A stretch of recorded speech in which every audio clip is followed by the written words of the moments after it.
Assalamualaikum warahmatullahi wabarakatuh.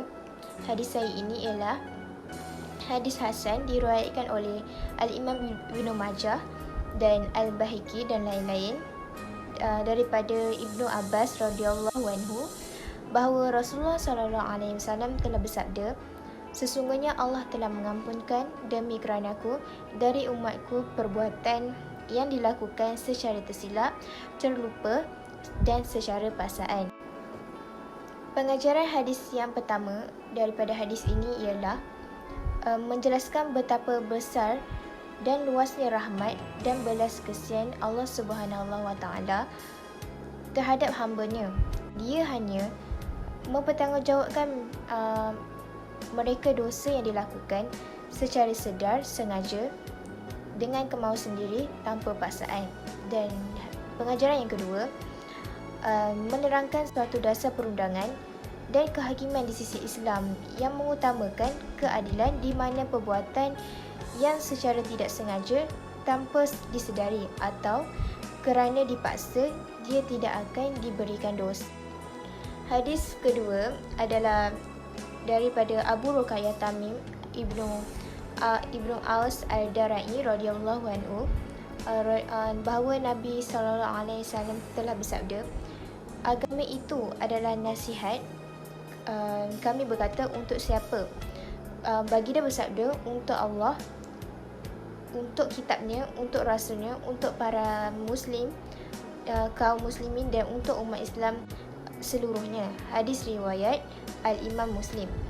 Pengajaran daripada hadis ini ialah agama Islam adalah agama nasihat, iaitu agama yang berorientasikan nasihat sebagai teras pembinaan umat, menjaga perpaduan, mencipta kemajuan ataupun pembangunan rohani.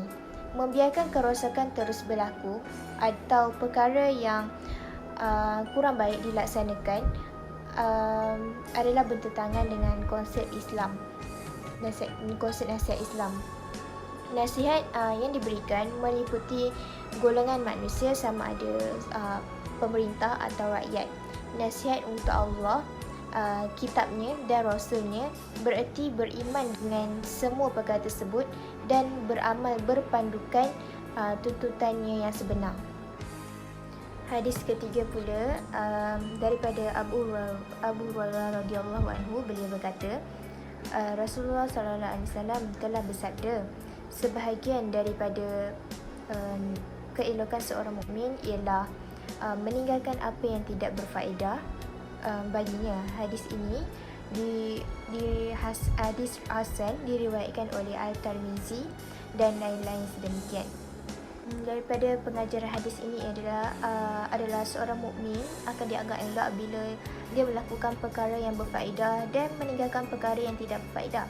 Perkara yang tidak berfaedah seperti bercakap kosong, menziarahi tanpa niat untuk ziarah, dan atau tanpa kepentingan. Sekiranya semua umat Islam meninggalkan perkara yang tidak berfaedah dan yang tidak kena-mengena dengan dirinya, nescaya mereka mampu mencipta kejayaan dan kemajuan serta menghasilkan produktiviti yang berkualiti. Hadis yang keempat pula adalah daripada Abu Hamzah Anas bin Ibnu Malik radhiyallahu anhu, khadam Rasulullah sallallahu alaihi wasallam telah bersabda, baginda bersabda, seseorang kamu tidak benar-benar beriman sehingga dia mengasihi saudaranya sebagaimana dia mengasihi dirinya sendiri. Hadis riwayat Al-Imam Al-Bukhari dan Muslim. Pengajaran daripada hadis ini pula adalah kasih sayang dan persaudaraan adalah adalah tuntutan dari dalam iman. Iman seseorang mukmin tidak akan sempurna kalau tak ada rasa menyimpan kalau kita menyimpan rasa benci terhadap mana-mana saudaranya yang seagama. Kedudukan kasih sayang dan persaudaraan dalam Islam adalah amat tinggi dan penting. Ia adalah kekuatan kedua bagi umat Islam yang dapat mengatasi kekuatan senjata. Semua orang Islam adalah bersaudara tanpa mengira rupa paras, warna kulit dan sebagainya. Hadis kelima, daripada Ibnu Mas'ud radhiyallahu anhu, beliau berkata Rasulullah sallallahu alaihi wasallam telah bersabda, darah seseorang muslim tidak halal kecuali dengan salah satu dari 3 perkara: janda yang berzina, nyawa dengan nyawa, dan orang yang meninggalkan agamanya yang memisahkan diri daripada jemaah. Hadis riwayat Al-Imam Al-Bukhari dan Muslim. Pengajaran hadis ini, menurut hukum Allah, seorang mukmin adalah terjamin keselamatan nyawanya, darahnya dan harta bendanya daripada seorang penceroboh dan pencerobohan dan kezaliman. Apabila berlaku pencerobohan terhadap darah, harta dan maruahnya, dia berhak menuntut balas mengikut peruntukan syarak. Beberapa orang darahnya dihalalkan, iaitu mesti dihukum bunuh. Mereka ialah penzina yang telah merasai nikmat perkahwinan halal, orang yang membunuh tanpa sebab yang dibenarkan oleh syarak, dan ada orang yang sengaja meninggalkan agama dan jemaah muslimah. Hadis ke-6, daripada Abu Hurairah radhiyallahu anhu, bahawa seorang lelaki telah berkata kepada Nabi Muhammad sallallahu alaihi wasallam, berikan daku wasiat. Baginda bersabda, janganlah engkau marah. Lelaki itu mengulangi soalan itu beberapa kali, dan baginda tetap bersabda, janganlah engkau marah. Hadis ini riwayat Al-Imam Al-Bukhari. Pengajaran daripada hadis ini, kita sebagai seorang mukmin perlu menghindari perasaan marah, kerana perasaan marah ini suatu sifat yang buruk terhadap diri kita. Okey. Erti menahan marah ialah menahan diri melaksanakan tuntutan ledakan seperti memukul, memaki hamun, dan boleh menyebabkan pergaduhan. Seorang yang gagah perkasa dan handal bukan hanya yang mampu beradu tenaga, bahkan juga orang yang mampu menahan marah. Orang gagah perkasa juga adalah orang yang mampu menahan marah. Perasaan marah ini boleh dilakukan untuk membela kebenaran kerana Allah Subhanahu Wa Taala. Hadis yang ke-7 adalah daripada Abu Amr atau digelar Abu Amr Sufyan bin Abdullah radhiyallahu anhu. Beliau berkata, aku berkata, wahai Rasulullah, ajarkan untukku dalam Islam suatu ucapan yang aku tidak perlu lagi bertanya kepada orang lain selain kamu. Baginda bersabda, ucapkanlah aku beriman kepada Allah, kemudian hendaklah kamu beristiqamah. Hadis riwayat Imam Al-Muslim.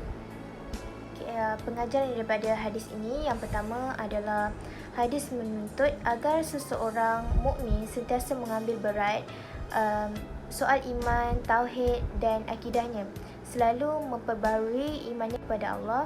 Seterusnya sentiasa beristiqamah menunaikan tuntutan iman yang didakwa itu. Yang kedua adalah istiqamah, bererti melalui suatu jalan yang lurus, jitu dan tepat.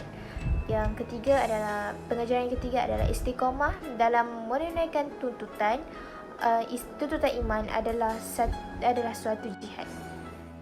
Hadis ke-8 adalah daripada hadis diriwayatkan oleh Al-Imam Muslim, daripada Abu Sa'id Al-Khudri radhiyallahu anhu. Beliau berkata, aku mendengar Rasulullah sallallahu alaihi wasallam bersabda, barang siapa di kalangan kamu melihat suatu kemungkaran, maka hendaklah dia mengubahnya dengan tangannya. Sekiranya dia tidak mampu, maka hendaklah dia mengubah dengan lidahnya. Sekiranya dia tidak mampu, maka hendaklah dia mengubah dengan hatinya. Yang sedemikian itu adalah selemah-lemah iman. Pengajaran daripada hadis ini, tanggungjawab dakwah iaitu menyeru kepada perkara makruf dan mencegah kemungkaran adalah suatu kewajipan ke atas seorang Muslim yang tidak harus dipandang rendah kerana kecelakaan akan menimpa pada seluruh umat sekiranya kemungkaran ini dibiarkan terus berlaku. Pengajaran yang kedua daripada hadis ini, barang siapa yang melihat satu kemungkaran berlaku di depan matanya dan dia berkuasa mencegahnya sama ada dengan tangannya ataupun dengan lidahnya, maka dia berkewajipan mencegah kemungkaran tersebut. Dia berdosa membiarkan kemungkaran tersebut kalau dia terus membiarkan.